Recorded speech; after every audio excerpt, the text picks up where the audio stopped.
Ya pertemuan kemarin itu ya Pak Prabowo menang 1-0. Orang kan sudah nggak bodoh sekarang, Bung Hersu. Udah nggak bodoh lagi. Permainan Jokowi itu sudah tamat. Jadi ada dua hal yang perlu kita bahas tentang pertemuan kemarin. Satu, perubahan taktik Prabowo yang sepertinya sudah dia tidak mau terjebak atau dijebak oleh strategi Joko Widodo. Itu yang pertama. Yang kedua, kelihatannya ada semangat teman-teman geng Solo Oligarki dan Parcok untuk memaksa tanda kutip Joko Widodo harus ketemu dengan Prabowo. Dan yang ketiga baru kita bahas kira-kira apa yang dibahas dengan keadaan seperti ini. Nah, yang pertama kita lihat ya, Pak Prabowo jarang sekali namanya presiden itu melakukan pertemuan tertutup, sangat tertutup. Ini sangat tertutup loh ini. Tidak ada yang tahu siapapun, tidak boleh dibocorkan oleh siapapun, dan termasuk tidak ada orang di Kertanegara yang tahu. Nah, kebocoran ketertutupan seperti ini jarang sekali terjadi. Jadi ini super tertutup. Sepertinya Presiden Jokowi keluar mungkin di pikirannya kurang ajar juga Prabowo ini. Nggak ada lagi bocorin. Akhirnya dia bocorin sendiri. Dia bocorin sendiri. Nah, yang kedua, bahwa tidak ada lagi orang mendampingi presiden, baik dari segi dari Pak Prabowo maupun dari dari Jokowi. Nah, ini menunjukkan bahwa Pak Prabowo sudah menyadari ini ada permintaan yang nggak boleh ada yang dengar apapun, agar Pak Prabowo tetap jalan dengan dirinya tanpa bocor apapun. Nah, sehingga berbeda sekali pertemuan-pertemuan sebelumnya. Ingat, tanggal 13 Oktober saat Presiden Prabowo atas desakan juga geng Solo Oligarki dan Parcok hasil rapat di IKN 11 dan 12 Oktober 2024. Jadi kira-kira itu kesepakatan. Apa yang terjadi saat itu? Berubah semua nama susunan kabinet. Oke? Clear ya? Nah, sepertinya Pak Presiden nggak mau lagi dijebak oleh Jokowi dengan gaya seperti ini, gitu kan? Nah, yang kedua, pertemuan-pertemuan sebelumnya itu selalu diglorifikasi oleh Jokowi, diglorifikasi untuk kepentingan dia, oke? Nah, sepertinya Pak Prabowo nggak mau lagi ada glorifikasi terhadap itu. Artinya Pak Prabowo saya menyatakan sudah menunjukkan dirinya, I'm presiden, dan saya pengambil keputusan. Tidak boleh ada yang tahu keputusan yang saya ambil. Nah, contohnya kita kemarin pada saat itu dipanggil Menteri Menhan dan Menristek Dikti. Aneh itu, menurut saya itu pasangan yang aneh ya. Itu kombinasi yang aneh itu, Menhan sama Menristek apa hubungannya itu kan gitu. Dari situ saya menduga apa yang dibahas. Dari situ saya bisa menduga apa yang dibahas. Kenapa? Dua menteri ini betul-betul difokuskan untuk menertibkan tambang. Dalam kapasitas dia sebagai Biro Industri industri mineral gitu kan, hilirisasi lah. Ketua. Ya Profesor Brian menguasai itu, itu ya.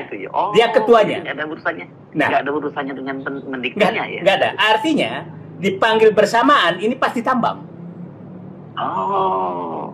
Oke. Ya, artinya, akhirnya saya bisa menduga apa pertemuan saat itu. Karena ininya Pak Prabowo dipanggil setelah Pak Presiden Pak Jokowi sudah nggak ada, bukan mendampingi. Karena repotnya kalau presiden didampingi oleh stafnya menerima tamu yang menekan presiden itu susah.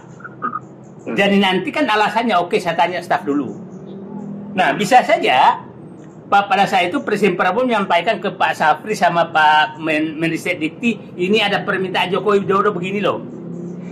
Karena itu tidak mungkin terjadi pemanggilan itu kalau tidak ada kaitan dengan pembicaraan Jokowi Widodo. Karena kalau Safri masih oke lah, karena mau hari ulang tahun TNI besok. Menristek Dikti, saya paham berarti itu yang terjadi. Nah, kenapa saya bilang ini tekanan geng SOP sangat tinggi ke dalam ke komandannya. Kita anggap aja komandan SOP itu, jangan lagi itu adalah Joko Widodo, ke komandannya. Kau SOP ini adalah Solo Oligarki Parco. Maksud Anda. Okay. Nah, ini melihat bahwa ternyata Joko Widodo masih sangat kuat di dalam penegakan hukum. Faktanya Sylvester Matutina nggak bisa ditangkap-tangkap. Oke, faktanya juga bahwa temannya Joko Widodo, Reza Khalid, masih berkeliaran di mana-mana. Nah, atas dampak Budi Ari juga nggak ada. Budi Ari nggak disentuh-sentuh. Reformasi polisi dilawan, tanda kutip. Oke, nah tanda itu menunjukkan bahwa Jokowi masih sangat kuat. Itulah sepertinya menyebabkan banyak pihak yang meminta perlindungan ke Joko Widodo. Itulah kira-kira yang sebabkan mengalirnya, masuknya bekas Nasdem ke dalam ke PSI. Karena dia minta, ternyata Joko Widodo masih pelindung yang baik. Oke. Nah, atas dasar itu analisis mereka pasti SOP Pak Prabowo masih akan takut sama Jokowi, maka kita utus Jokowi, komandan SOP ketemu Jokowi. Yang menarik, ketemu Prabowo maksudnya. Prabowo. Yang menarik kan tadi hari ulang tahun TNI kan tidak hadir ya. Nah, sebenarnya kalau dia politisi bagus, maka dia menyatakan saya mampir karena saya mau hadiri hari ulang tahun TNI, ya kan? Tapi memang kelihatannya mungkin kecewa. Ketunjuannya juga ketemu si Pak Prabowo gitu ya, dan hasil pertemuannya mengecewakan. Sehingga gue nggak hadir lah. Oke, mari kita menduga, dan saya yakin dugaan saya biasanya nggak terlalu saya lah. Kira-kira apa sih yang dibicarakan Joko Widodo dengan Prabowo, atau apa yang ditekan oleh Joko Widodo ke Prabowo? Nah, ada yang saya lupa, bahwa ini juga reaksi publik dan orang yang dekat dengan Prabowo tentang usulan Joko Widodo agar paket Presiden Wapres 2009 adalah Prabowo Gibran. Ini kan reaksinya menolak semua kan? Nah, tidak mungkin lah Mbak Titi itu menyatakan itu kalau ada sinyal gitu kan.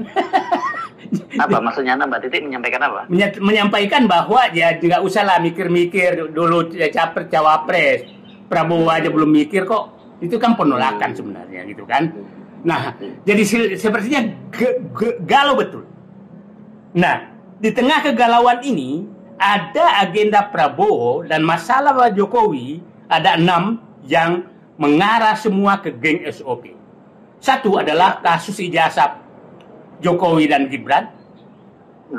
Yang kedua adalah pemberantasan korupsi.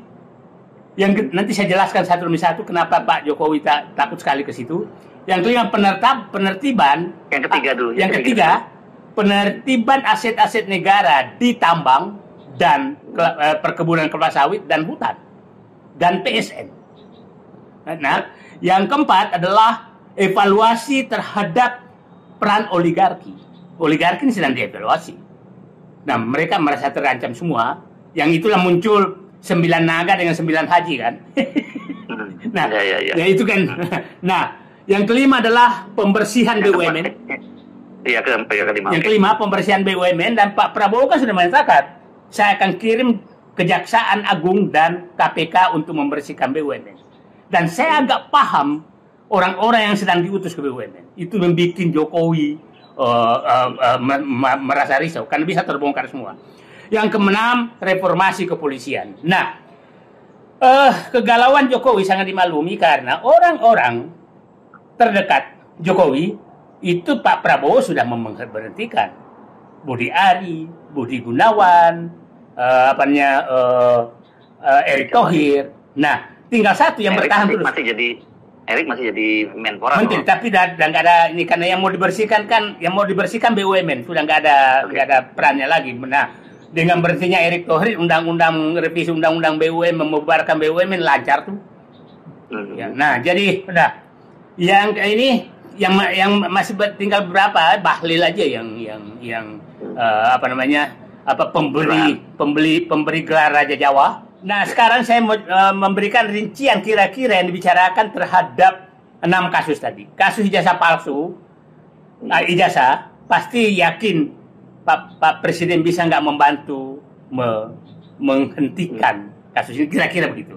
Saya nggak tahu jawaban Presiden seperti apa, tapi sepertinya sudah sangat dibendung, susah sekali dibendung, karena KPU secara resmi sudah memberikan fotokopi ijazahnya, dan tentang Gibran semakin terbuka di mana-mana, jadi sepertinya agak susah.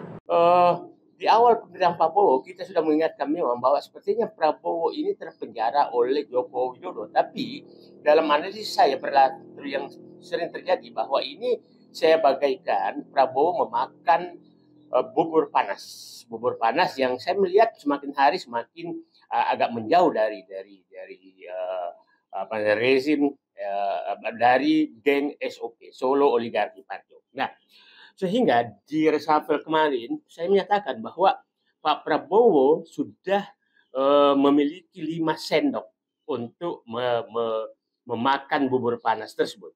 Pertama adalah Jamari Chaniago yang diangkat sebagai Menko Polkam. Ingat, Polkam ini mengendalikan kepolisian, Kementerian Pertahanan, dan TNI. Nah, yang paling penting di sini adalah kepolisian. Nah, Jamari Chaniago, bagi yang belum paham, Jamari Chaniago ini adalah orang bekas komandannya Pak Prabowo. Dia 3 tahun di atas Pak Prabowo.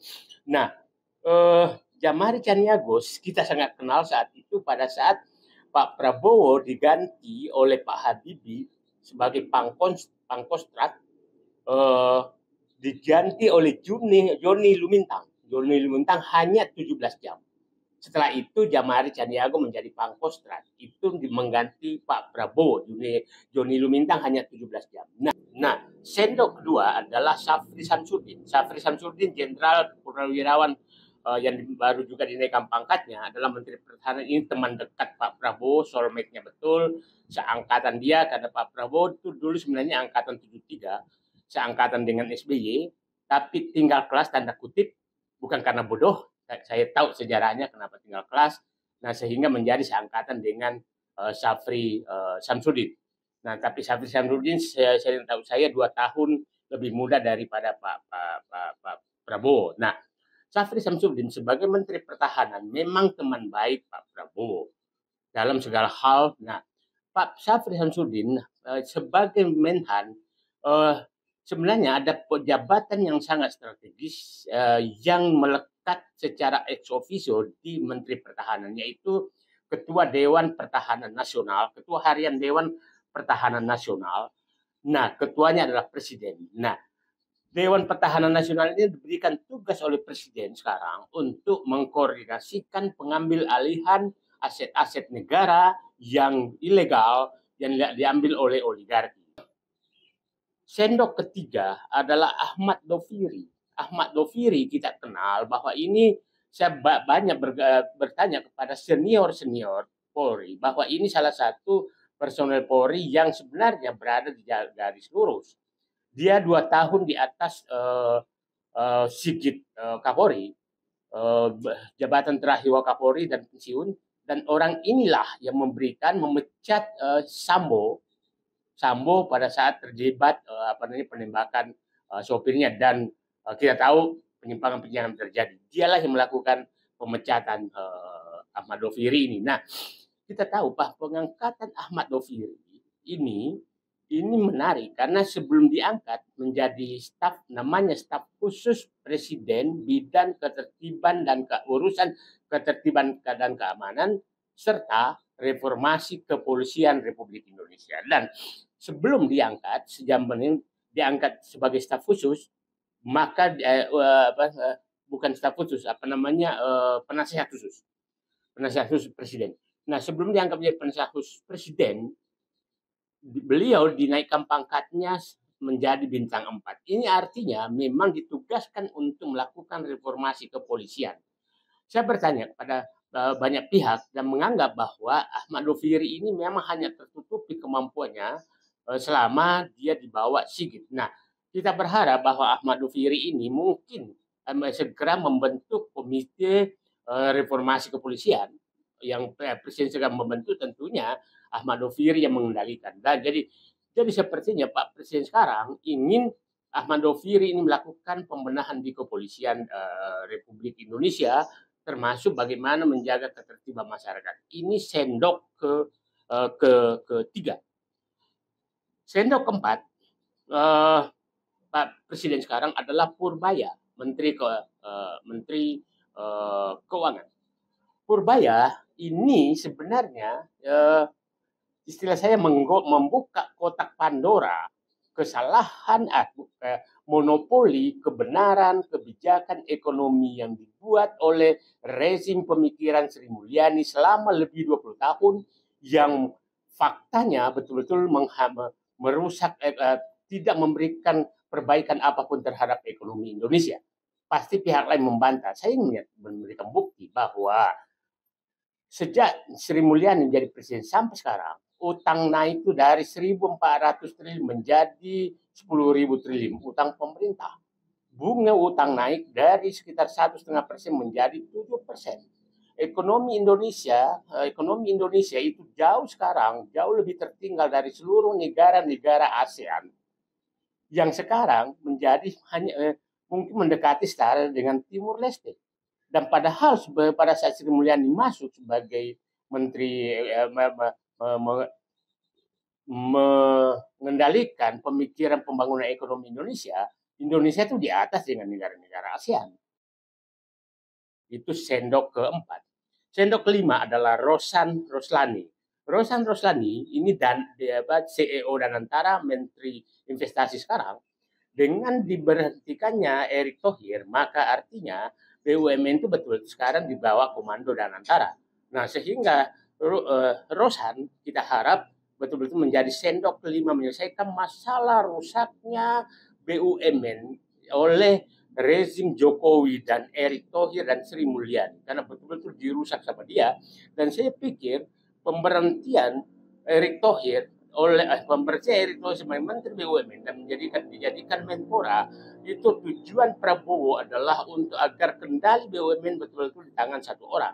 Karena kita tahu bahwa pintu masuk kerusakan BUMN sampai sekarang, walaupun Danantara sudah ada, adalah Erick Thohir. Erick Thohir lah pintu masuk, geng Solo semua masuk menjadi komisaris BUMN dengan gaji yang miliaran rupiah. Itulah pintu. Jadi pintu ini betul-betul ditutup oleh Prabowo. Nah, orang bertanya, Rosan ini kan tim suksesnya Gibran sama Prabowo. Apakah orang ini geng Solo? Saya menyatakan, saya kenal beliau. Beliau adalah profesional. Nah, saya pikir Pak Prabowo juga tidak mungkin sembarangan mengangkat dua tempat, Menteri Investasi dan kepala dan CEO Danantara.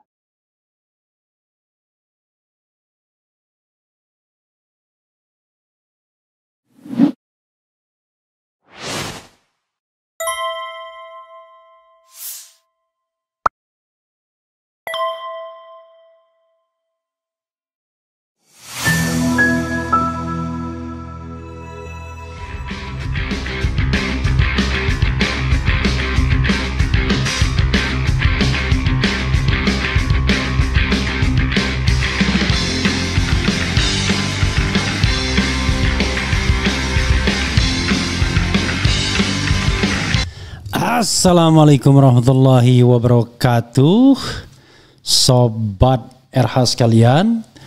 Jumpa lagi kita di channel yang keren ini. Keren cadas. Ya sobat RH sekalian, ini berita yang ngeri-ngeri sedap ya. Mengatakan bahwa 5 orang yang bisa membebaskan Prabowo dari cengkraman SOP. SOP itu Solo Oligarki dan Parcok ya, atau geng SOP. Oke, sobat RH sekalian, coba kita bacakan ya. Menarik ini, coba kita bacakan apa yang mau disampaikan oleh Mr. Said Didu ya. Sebagaimana dilansir oleh Jakarta1.com. Jakarta1.com, pengamat politik Muhammad Said Didu mengungkap strategi Presiden Prabowo dalam membebaskan diri dari cengkraman geng Solo Oligarki Parcok, geng SOP yang selama ini mengendalikan pemerintahan. Dalam analisisnya, Said Didu mengibaratkan perjuangan Prabowo seperti memakan bubur panas yang harus dimulai dari pinggir, tidak langsung dari tengah agar tidak membakar lidah. Menurutnya, Prabowo kini telah memiliki 5 sendok strategis untuk menghabisi geng SOP. 5 sendok itu adalah: pertama, Jamari Caniago. Didu sebut Menko Polkam ini untuk mengendalikan kepolisian. Pengangkatan mantan komandan Prabowo sebagai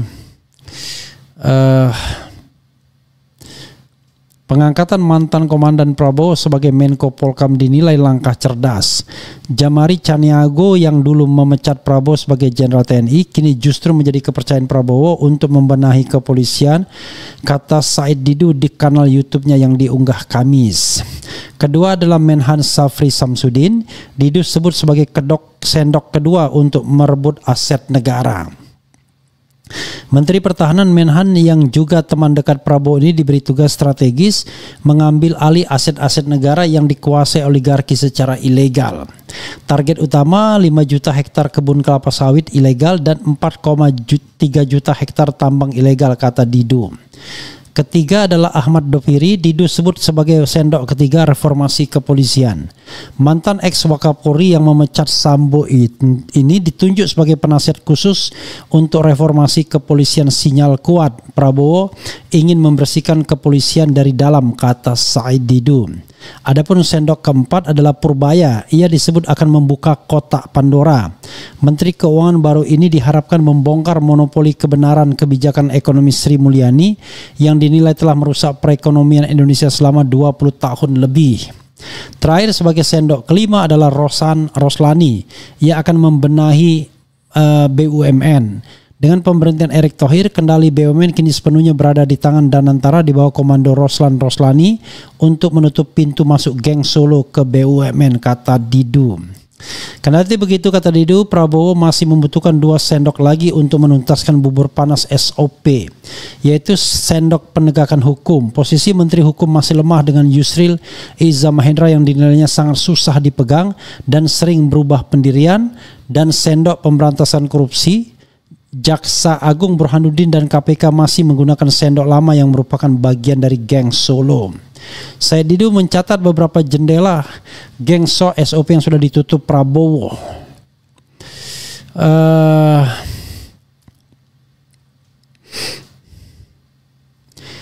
Said Didu mencatat beberapa jendela geng SOP yang sudah ditutup Prabowo dengan diberhentikannya Budi Aristiadi, Kepala PCO Hasan Nasbi, dan Erick Thohir dari BUMN. Setelah semua ini selesai dalam 1 tahun, Prabowo harus berani merampingkan kabinet yang terlalu gemuk dari 48 menjadi 30-32 menteri, tegas Said Didu. Ia juga menyoroti masih adanya bumbu-bumbu Jokowi dalam kabinet seperti Bahlil Lahadalia dan Zulkifli Hasan yang berpotensi mengganggu agenda reformasi Prabowo. Didu mengingatkan bahwa sejak Prabowo mulai mengganti geng Solo, banyak pendukung palsu yang mulai memaki-maki presiden. Mereka bukan pendukung Prabowo tapi pendukung Jokowi dan Gibran, tegasnya. Pengamat senior ini berharap dalam tahun kedua kepemimpinannya Prabowo dapat fokus menata kehidupan politik dengan merevisi undang-undang partai politik untuk mengembalikan kedaulatan kepada rakyat. Sistem politik sekarang sudah merusak bangsa dan negara. Perusak terbesar adalah partai politik dan politisi, tutup Said Didu dalam analisisnya. Dan hari ini kita mendengar bahwa Hasan Nasbi diangkat sebagai sebagai komisaris Pertamina. Jadi sebenarnya serius apa enggak ya? Ini jabatannya komisaris atau komisaris utama ya, komisaris ya. Jadi itulah yang terjadi ya. Sementara orang yang menuding-nuding menikmati jabatannya. Sebagai contoh Ade Armando, ya kan, komisaris tapi bisa nuding-nuding orang. Analisa Ade Armando, pihak yang backingi isu ijazah Jokowi Gibran adalah PDIP hingga pendukung Anies. Coba bayangkan ya, seorang komisaris bisa begitu ya. Komisaris Pertamina, ini breaking news ya. Ini Hasan Nasbi jadi komisaris Pertamina. Jadi apakah analisis Said Didu itu benar atau sebenarnya tidak ada perubahan? Ya, jadi dipecatnya Erick Thohir bukan karena dia geng Solo, tapi dia tidak bisa dipegang oleh Prabowo atau Prabowo ingin memasukkan orangnya sendiri, kan begitu. Sebagai komisaris PT Pertamina, ya kan, pada minggu sudah masuk dalam daftar komisaris di situs resmi Pertamina. Ditunjuk sebagai komisaris Pertamina berdasarkan keputusan Menteri BUMN dan Direktur Utama PT Danantara Asset Management selaku pemegang saham PT Pertamina ya. Siapa Menteri BUMN-nya ya? Vice President Corporate Communication Pertamina Fajar Joko Santoso mengamini hal ini. Mengacu salinan keputusan para pemegang saham perusahaan, Bapak Hasan Nasbi ditetapkan sebagai komisaris PT Pertamina per tanggal 11 September 2025, katanya lewat pesan tertulis. Pertamina juga melampirkan profil Hasan Nasbi. Ia lahir di Bukit Tinggi, Sumatera Barat pada 11 Oktober 1979. Hasan Nasbi lulusan Fakultas Ilmu Sosial dan Ilmu Politik Universitas Indonesia, pernah menjabat sebagai Kepala Kantor Komunikasi Kepresiden Republik Indonesia. Hasan Nasbi menjadi komisaris Pertamina bersama dengan Muhammad Iriawan, Todo Tua Pasaribu ya, yang wakil menteri Heru Pambudi, Bambang Suswantoro, Condro Kirono, Nani Sudaryati Deyang, dan Raden Ajeng Sondaryani. Makin banyak aja ya. Jadi ada 1, 2, 3, 4, 5, 6, 7 dan 8 komisaris Pertamina ya. Jadi sahabat era sekalian, apakah benar klaim Said Didu ya? Apakah pengangkatan Hasan Nasbi sebagai Pertamina sebagai komisaris Pertamina sudah menggambarkan bahwa geng SOP sudah mau dihabisin? I don't know exactly. Ya, kadang-kadang tidak semudah itu ya. Yang jelas yang dihabisi itu adalah mereka yang terkait dengan PDIP itu yang dihabisi ya. Ada Budi Gunawan, ada Wakil Menteri Kehutanan, ada Kepala LKPP ya. Tetapi yang terakhir yang terkait geng Solo, Budi Ari wajar diganti karena dia terlibat judol ya, langsung maupun tidak langsung. Kemudian Dito Aryo Tejo terlibat BTS. Apalagi Sri Mulyani memang sudah mau mengundurkan diri. Hasan Nasbi memang dianggap tidak mampu dan lain sebagainya. Tetapi Bahlil masih ada di sana ya, Erlangga Hartarto masih ada di sana, Raja Juli Antoni masih ada di sana. Tapi jadi banyak geng-geng Solo yang sesungguhnya masih ada di kekuasaan. Jadi tidak selamanya benar sendok menyendok bubur panas ini ya. Maka kita ke depan kita harus siap-siap saja dengan analisis bahwa Prabowo barangkali bukanlah yang seperti yang kita pikirkan.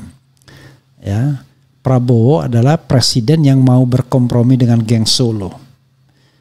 Atau kalaupun kemudian ingin menunjuk orang-orangnya, ya lama negosiasinya.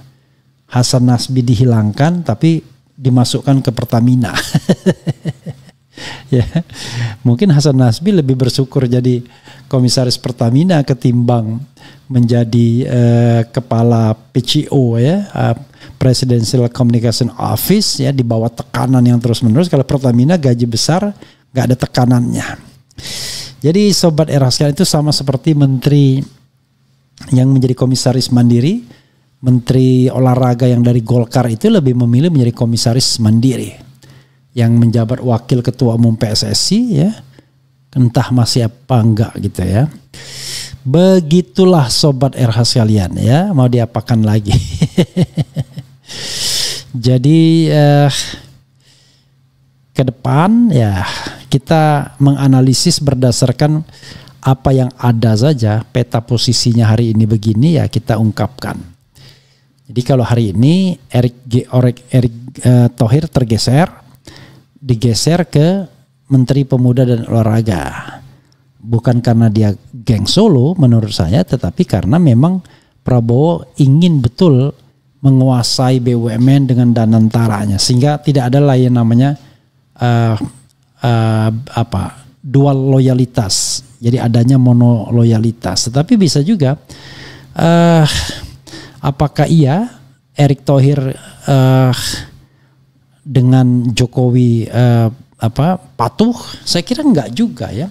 Sebagai seorang profesional, Erick Thohir patuh dengan dirinya sendiri, patuh dengan kepentingannya sendiri. Buktinya dia berkampanye untuk menjadi calon presiden atau wakil presiden. Kemudian jangan-jangan yang menandatangani pengangkat Hasan Nasbi siapa? Doni Oskaria. Doni Oskaria juga ada kaitannya dengan geng Solo. Nanti kita lihatlah apakah betul ya analisis sendok-sendok itu. Kalau Jamari Caniago ya mungkin tidak ada kaitannya sama geng Solo. Yang kedua kalau Safri Samsudin ya. Kemudian kalau siapa lagi tadi Purbaya, Isid belum tentu juga Purbaya. Saya belum tahu track recordnya, tapi yang jelas dia orangnya Luhut Panjaitan dalam banyak kesempatan. Kemudian yang keempat, apakah kemudian kita tidak tahu akan lebih baik dengan Menteri Keuangan Purbaya ini atau tidak, karena saya to some extent masih mempercayai Sri Mulyani walaupun orang menjadi involutif kalau lama dalam kedudukan yang sama ya. Kemudian apakah Ahmad Doviri memang bisa diharapkan untuk menjadi ujung tombak reformasi kepolisian? Jangan lupa Ahmad Doviri orang yang bisa diterima konon katanya, tetapi kan diterima itu kadang-kadang sering karena dia kompromi. Kita tidak tahu kan. Kemudian apakah yang kelima tadi siapa? Apakah dia juga orangnya ya? Yaitu Purbaya. Kemudian kelima adalah Rosan Roslani. Kalau Rosan Roslani kita tidak tahu karena Rosan Roslani ternyata tidak ditunjuk sebagai caretaker atau PLT Menteri BUMN, yang ditunjuk oleh Doni Oskaria. Karena Doni Oskaria wakil menteri. Mungkin akan digabungkan dengan Rosan Roslani. Nah, kita lihat dengan 5 ujung tombak ini atau 5 sendok ini, Jamari Caniago, Menhan Safri Samsudin, kemudian Ahmad Doviri, Purbaya, dan kemudian apalagi siapa yang terakhir tadi, Rosan Roslani. Kemudian dicari sosok di bidang hukum dan di bidang pemberantasan korupsi ya, karena Yusril dianggap lembek, KPK juga tidak seperti yang diharapkan, Kejaksaan Agung punya agenda sendiri. Kita tunggu 2 sendok lainnya. Nah, apakah dengan 7 sendok itu istilah Said Didu, kita bisa berharap kepada Prabowo Subianto? Barangkali sudah saatnya kita tidak lagi mengidentifikasi orang berdasarkan apakah dia geng Solo atau tidak, tetapi kita mengidentifikasi orang berdasarkan kinerjanya, berdasarkan integritasnya, berdasarkan ya 2 saja, kinerja dan integritas. Kinerjanya baik dan tidak korup. Barangkali di masa lalunya dia orang yang korup, tapi dia berkinerja baik dan tidak korup. Masalahnya kan sudah kinerja. Jadi prioritasnya kinerja baik tidak korup, dan jangan sampai kemudian terakhir kinerja sudah tidak baik, korup pula. Kalau korup kinerja baik ya masih ada 1 poin, atau sebaliknya kinerja buruk tapi tidak korup, itu buruk juga sesungguhnya ya.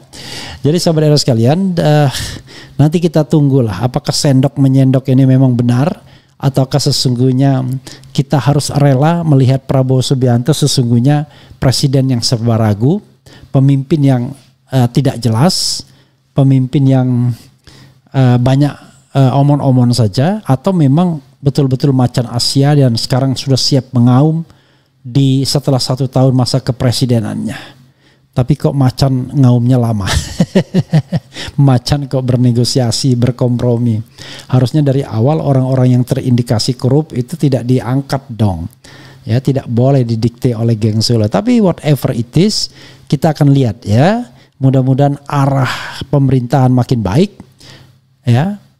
Mudah-mudahan para pencoleng makin berkurang di seputar kekuasaan, atau sebaliknya ternyata kita harus rela melihat bahwa negeri ini biasa-biasa sajalah. Nanti setelah 5 tahun berkuasa, ya hanya para penjilat yang mengatakan dia berhasil. Tapi orang secara objektif nggak bisa mengatakan berhasil seperti kepada Jokowi. Tanyalah kepada ekonom dan lain sebagainya yang memiliki indikator, angka dan data. Nggak ada yang bilang baik. Tetapi kalau ditanyakan pada penjilat, semuanya akan mengatakan baik-baik saja. Nah, mudah-mudahan di akhir pemerintahan yang mengatakan Prabowo baik itu orang yang dengan fakta dan data, bukan orang yang ingin menjilat, ya, agar diikutkan dalam pemerintahan. Begitu sobat era sekalian. Coba kita bacakan ya sedikit ya. Yang jadi tanda tanya, siapa think tanknya PPS ini? Ada enggak ya? Pak Prabowo Subianto. Alasan mengada-ngada Prabowo diatur Jokowi yang benar, semua keputusan di negara ini ya Presiden Prabowo, yaitu secara formalnya, tetapi kan informalnya kan kita tahu lah, politik itu tidak ada di ruang tidak berada di ruang hampa ya. Kepemimpinan Pak Prabowo sangat-sangat diragukan selagi yang diduga termul-termul masih ada di dalam lingkaran istana. Mohon maaf, kami dari pihak RSJ telah kehilangan pasien. Terima kasih infonya. Maksud Anda saya Didu atau Prabowo ya? Kemudian Bowo nggak pro orang miskin. Berharap hujan dari langit, air di tempayan dicurahkan. Geng Solo dan geng Kertanegara sama saja. Ini semua cuma permainan politik Mulyono dan Prabowo. Hidup Jokowi. Kemudian pembenci Pak Jokowi, ayo kumpul di sini. Hahaha. Apalagi ini ya. Lama-lama saya benci. Tapi bukan benci sama Jokowi, tapi benci dengan orang yang dungu ya kan, yang bodoh ya kan, yang tidak bisa melihat masalah bangsa, tetapi hanya melihat dari sisi yang seolah-olah manusia itu tidak ada yang bisa objektif ya. Siapapun pejabat dan presidennya sama saja karena sistem yang ngaco. Ya, ini lebih baik ini komentarnya ya. Ungkap pembunuhan berencana KM50, apakah ada geng Solo? Menurut kalian hal paling mengerikan di dunia ini apa? Kalau menurutku hal paling mengerikan di dunia ini yaitu kebodohan. Why? Lihat zaman perang 1, 2, 3 itu semua berawal dari kebodohan ya. Perang dunia maksudnya ya.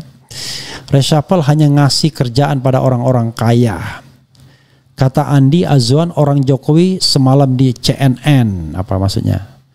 Solusinya 98 jilid 2. Kenapa yang masih berpikir Prabowo itu menyingkirkan geng Solo? Tidak, mereka itu berteman. Oke. Good save Pang ya. Kemudian banyak yang harus dinyah dari istana. Kita tunggu tanggal mainnya Wowo. Jika masih disimpan harus diduga Wowo juga termul mungkin ya. Apalagi nih.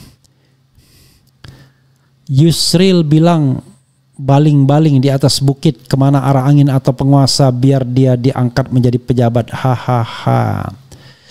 Betul ucapan Ferry Hamsari, bukan Ferry Hamsari, Ferry Amsari ya, F-A-R-I ya, Amsari bukan Hamsari.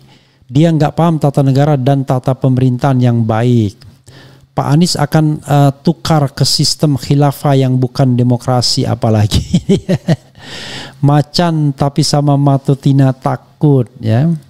Yang harus kita lawan adalah kebodohan. Assalamualaikum Babang Tri, jadi bintang tamu dong. Oke, kasihan Gatot enggak ditanggapin sama presiden. Hahaha, sakitnya minta ampun. ini hanya orang bodoh aja ya. Hanya orang yang dipikirnya jabatan itu enak ya.